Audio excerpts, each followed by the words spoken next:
Lahore high court ने इस मौके तदारुक के लिए अब तक के इकदाम पर अदम एतमाद का इजहार कर दिया है। जस्टिस शाहिद करीम ने रिमार्क्स दिए हैं कि हुकूमत मामले को संजीदा नहीं ले रही। इकदाम करने में हुकूमती महकमे नाकाम हैं। स्कूल बंद कर दिए गए, लेकिन शहर में तामीराती काम क्यों नहीं रोके जा सके?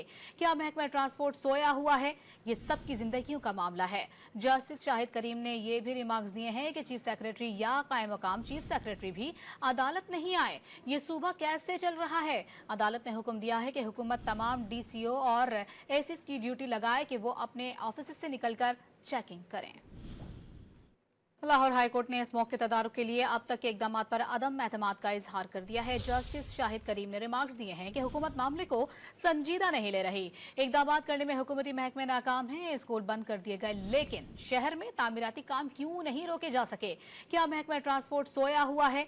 ये सबकी जिंदगियों का मामला है। जस्टिस शाहिद करीम ने यह भी रिमार्क्स दिए हैं कि चीफ सेक्रेटरी या कायम मकाम चीफ सेक्रेटरी भी अदालत नहीं आए। ये सूबा कैसे चल रहा है? अदालत ने हुक्म दिया है कि हुकूमत तमाम डीसीओ और एसीस की ड्यूटी लगाए कि वो अपने ऑफिस से निकलकर चेकिंग करें।